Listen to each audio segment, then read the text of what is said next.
Welcome student. Hope so all of you are fine. Today we will discuss about significance of mitosis. In other word यानी कि आज हम बात करेंगे mitosis की इम्पोर्टेंस के बारे में। माइटोसिस के क्या फ़ायदे हैं, ये हमारी बॉडी के अंदर माइटोसिस का क्या रोल होता है, तो आज हम उसके बारे में डिस्कस करेंगे। जो माइटोसिस है इसके बहुत से फ़ायदे हैं। ये माइटोसिस जो है हमारे बॉडी के एवरी पार्ट के अंदर ये अपना रोल प्ले करती है। तो सबसे पहले हम बात करेंगे डेवलपमेंट की और ग्रोथ की। डेवलपमेंट एंड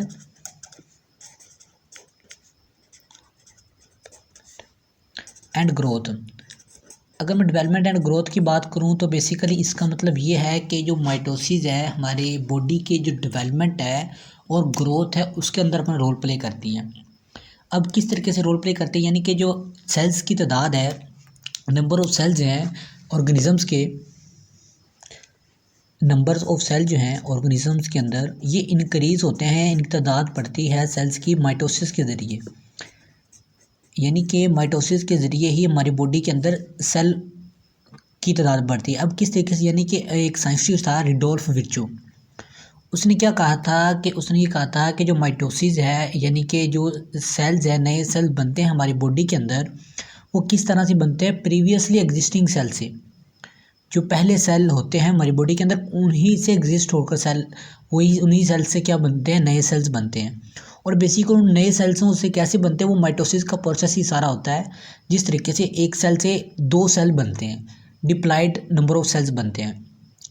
तो बेसिकली माइटोसिस क्या करती है, हमारी बॉडी के अंदर एक अहम रोल प्ले करती है सेल की तादाद को बढ़ाने के लिए। अब बेसिकली जो बेसिस है हमारी बॉडी की, जो डेवलपमेंट की बेसिस है वो है माइटोसिस, ठीक है। यानी कि मल्टी सेलुलर बॉडी जो है कि एक सिंगल सेल से मिलकर बनी होती है।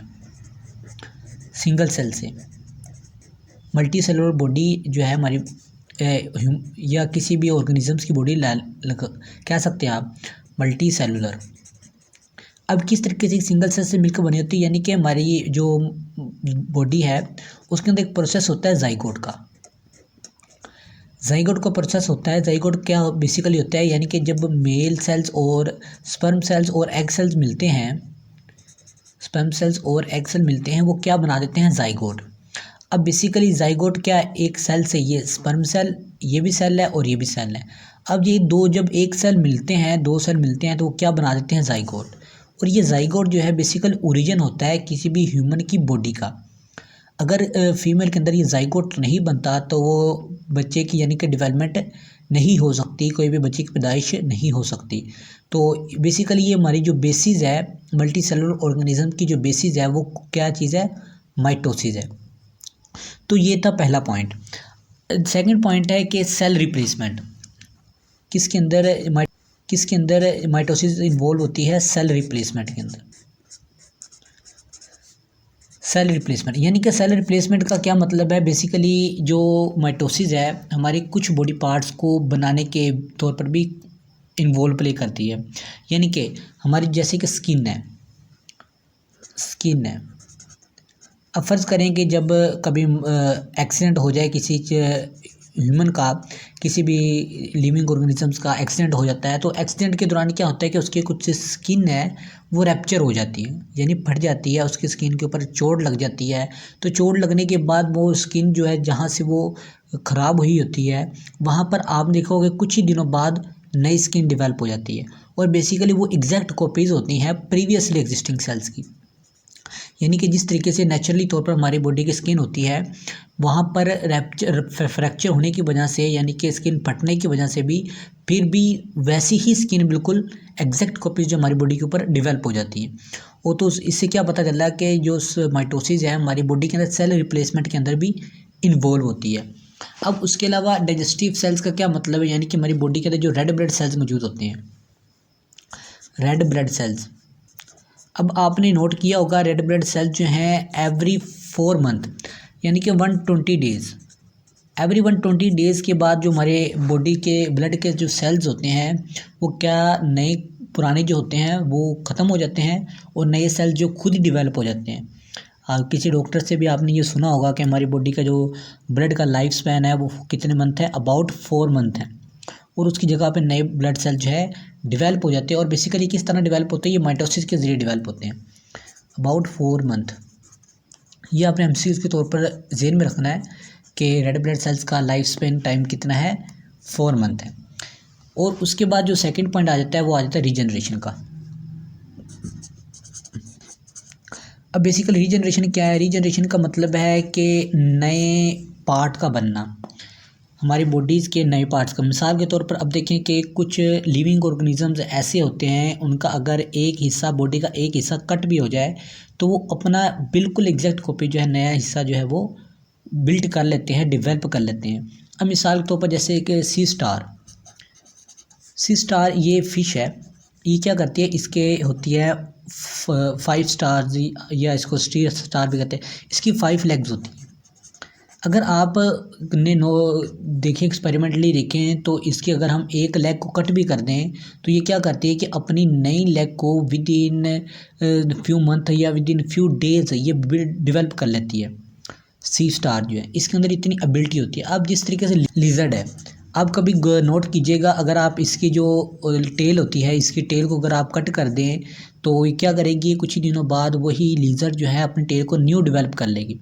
तो बेसिकली इनके अंदर कुछ लिविंग ऑर्गेनिज्म के अंदर ऐसा होता है, ये एवरी लिविंग ऑर्गेनिजम्स के अंदर ऐसा नहीं होता।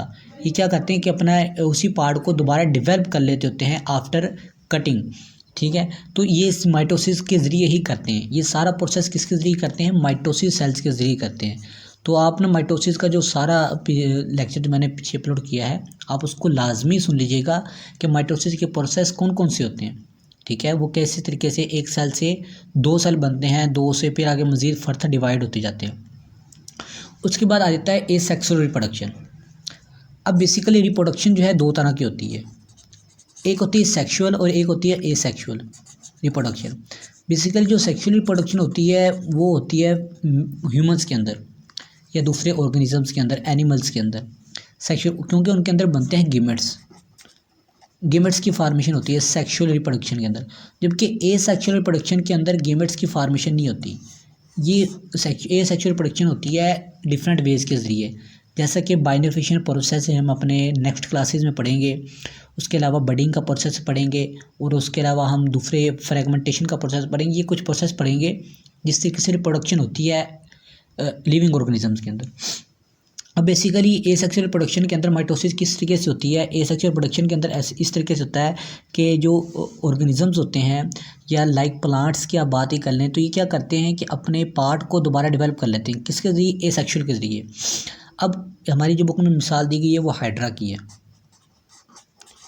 अगर मैं हाइड्रा की बात करूं तो ये इसके अंदर ये एबिलिटी होती है, ये बडिंग के ज़रिए, किस प्रोसेस के ज़रिए? बडिंग के ज़रिए क्या करता है कि अपने जो पार्ट होते हैं उनको दोबारा डेवलप कर लेते हैं। अब मिसाल के तौर पर आप देख लें कि फ़र्ज़ कर लें कि ये एक हाइड्रा है। ठीक है, ये क्या करेगा कि यहाँ पर अपने एक बड डेवलप कर लेगा। क्या कर लेगा? बड डेवलप कर लेगा। ठीक है, बड डेवलप करेगा, वो क्या करेगा कि आहिस्ता आहिस्ता वो बड बड़ा होता जाएगा। बड जब एक अपनी फुल ग्रोथ कर चुका होगा, मुकम्मल मैच्योर हो चुका होगा, तो फिर क्या करेगा कि इससे सेपरेट हो जाएगा और सेपरेट होकर एक नया हाइड्रा जो है वो डेवलप हो जाएगा। इस तरीके से ये सारा प्रोसेस किसके ज़रिए होता है? माइटोसिस के ज़रिए होता है। और सिमिलरली इसी तरह वेजिटेटिव प्रोपोजिशन, एक प्लांट जो है, वेजिटेटिव प्रोपोजिशन जो है, प्लांट्स के अंदर जो वेजिटेटिव प्रोपोजिशन होती है वो माइटोसिस के ज़रिए ही होती है। उसमें भी बड डेवलप हो जाते हैं, बडिंग हो जाती है। ठीक है, तो बेसिकली ये एसेक्सुअल रिप्रोडक्शन भी ये सिग्निफिकेंस है माइटोसिस की। तो बेसिकली ये 4 सिग्निफिकेंस थी, डेवलपमेंट एंड ग्रोथ था पहले, फिर सेल रिप्लेसमेंट पढ़ा हमने, रीजनरेशन और लास्ट में एसेक्सुअल रिप्रोडक्शन। अब बेसिकली जहाँ पर इसके माइटोसिस के इम्पोर्टेंस हैं, वहाँ पर अगर इसमें कुछ एरर आ जाए, यानी कि माइटोसिस प्रोसेस के दौरान कुछ एरर आ जाए तो हमारी बॉडी के अंदर क्या नुकसान हो सकते हैं, अब हम वो पढ़ते हैं, यानी कि एरर्स इन माइटोसिस। अगर मैं एरर्स इन माइटोसिस की बात करूं तो बेसिकली माइटोसिस के कुछ एरर्स भी होते हैं, यानी कि अगर माइटोसिस के प्रोसेस के दौरान कुछ एरर्स आ जाएं, कुछ चेंजिंग आ जाएं, यानी कि वो प्रोसेस कंप्लीट ना हो सके तो वो बहुत बड़ी बीमारी है हमारी बॉडी के अंदर, वो कैंसर के बायस बनता है। ठीक है, यानी कि जो हमारी बॉडी के अंदर जो कैंसर वजह बनती है वो एरर्स, माइटोसिस के अंदर ही एरर्स होता है, जो कैंसर में आगे जाकर डेवलप हो जाता है। बेसिकली इसमें होता क्या है, जितने भी जीन्स के सेल्स होते हैं ये कंट्रोल करते हैं हमारे नंबर ऑफ माइटोसिस को। जितने भी हमारी बॉडी के अंदर जो जीन्स होते हैं जीन्स ऑफ सेल्स, यानी कि जीन्स के जो सेल्स होते हैं ये क्या करते हैं कि कंट्रोल करते हैं माइटोसिस के प्रोसेस को, कंट्रोल माइटोसिस को। तो बेसिकली इसमें क्या होता है कि क्यों एरर आता है कि ये सब बात इस तरीके से होता है कि जीन्स के सेल्स के अंदर कुछ म्यूटेशंस आ जाती हैं, या बात को इनहेरिटेंस होता है, यानी कि हमारे अबाउजात में अगर कुछ वो चेंजिंग आई हैं, वो कुछ हमारे अबाउजात के अंदर कैंसर की बीमारियां हैं या कुछ म्यूटेशंस होती हैं, तो क्या कहती आगे उनकी जनरेशन में भी डेवलप हो जाती हैं जीन्स के थ्रू। अब जीन्स के जो सेल्स है कंट्रोल करते हैं माइटोसिस को। अब बात इनके अंदर क्या आ जाता है, म्यूटेशंस आ जाते हैं, और वो क्या वजह बनता है, एबनॉर्मल सेल्स की ग्रोथ, सेल्स की जो एबनॉर्मल ग्रोथ का डेवलप बनता है, यानी कि समटाइम्स इसमें म्यूटेशंस आ जाती हैं। म्यूटेशंस हो यानी कि सेल्स के अंदर जो डेवलपमेंट के अंदर चेंजिंग आ जाती हैं, ठीक। वो चेंजिंग क्या करती हैं, जो सेल्स की ग्रोथ है, सेल्स ग्रोथ है उसको इफ़ेक्ट करती हैं, और सेल की ग्रोथ उसको हम कह देते हैं ट्यूमर्स। या सिंपली आप इस तरीके से कह लें कि इनकी जो जब सेल्स की डिवीज़न हो रही होती है तो क्या कर देते हैं कि फ़र्ज़ कर लें कि हमारी बॉडी का एक पार्ट है, बाजू की बात कर लें आप, बाजू के अंदर जितनी सेल्स की ग्रोथ थी यानी कि डिवीज़न होनी थी होगी, अब मज़ीद उसकी डिवीज़न की ज़रूरत नहीं है सेल्स की, लेकिन फिर भी सेल्स की डिवीज़न होती रहती है। वो क्या बना देते हैं, क्लस्टर्स बना देते हैं, गुच्छा बना देते हैं, और वो क्लस्टर्स को हम फिर नाम देते हैं ट्यूमर्स का, जिसको हम रसोली कहते हैं उर्दू के अंदर, ट्यूमर्स का। अब बेसिकली ये ट्यूमर जो है हमारी बॉडी के अंदर अगर स्टार्टिंग पॉइंट पे हो, ठीक है, तो उसको हम कहते हैं बिनाइन ट्यूमर्स। अगर यानी कि इतना एक ही पार्ट तक है तो आगे मज़ीद फर्दर डिवाइड नहीं हो रहा, हमारी बॉडी के एक पार्ट में डिवीजन ट्यूमर्स बनाकर रसोली बनाकर रुक गया है, तो उसको हम बिनाइन ट्यूमर्स कहते हैं। अब बेसिकली जो बिनाइन ट्यूमर्स होती है, रसोली होती है, क्या करती है, हमारी बॉडी के दूसरे टिश्यूज़ को इफेक्ट करना शुरू कर देती है, डिफरेंट टिश्यूज़ को। यानी कि अगर शोल्डर पे है तो क्या करेगी, हमारे मसल्स के टिश्यूज़ को डैमेज करना शुरू कर देगी, ब्रेन के टिश्यूज़ को डैमेज करना शुरू कर देगी। ये बिनाइन ट्यूमर्स है। अगर इनका इलाज ना किया जाए, अगर बिनाइन ट्यूमर्स का इलाज ना किया जाए, वो क्या करेगी, फिर हमारी बॉडी के अंदर डिफरेंट इफेक्ट करना शुरू कर देगी। अब बेसिकली जब वो डिफरेंट दूसरे टिश्यूज़ को डैमेज करेगी तो वो किस में चेंज कर देगी, हमारे बॉडी के जो बिनाइन ट्यूमर्स हैं ये किस में कन्वर्ट हो जाएंगे, कैंसरस ट्यूमर्स में, कैंसरस ट्यूमर्स में। या बेसिकली कैंसरस को हम दूसरा नाम देते हैं मैलिग्नेंट का हम नाम देते हैं, मैलिग्नेंट का नाम देते हैं। अब बेसिकली जब ये कैंसर सेल्स में, इसको हम फिर कहते हैं कैंसर सेल्स, और इससे ही हमारी बॉडी के अंदर एक डिजीज़ डेवलप होती है जिसको हम कहते हैं कैंसर का हम नाम दे देते हैं। और बेसिकली ये सारा फिनोमिना जो है, स्प्रेडिंग ऑफ डिजीज़ हमारी बॉडी के अंदर, बिनाइन ट्यूमर से मैलिग्नेंट ट्यूमर्स का बनना, कैंसर का फिर आगे डेवलप होना, ये सारी डिजीज़ को हम कहते हैं मेटास्टेसिस। क्या नाम देते हैं हम, मेटास्टेसिस का नाम देते हैं, ठीक है। तो ये इसका फिनोमिना होता है। और बेसिकली ये होता है एरर्स इन माइटोसिस के अंदर अगर एरर आ जाए तो किस में डेवलप हो जाता है, कैंसर की बीमारी का बायस बनता है। और ये था आज का हमारा लेक्चर। ओके, थैंक यू, अल्लाह हाफिज़।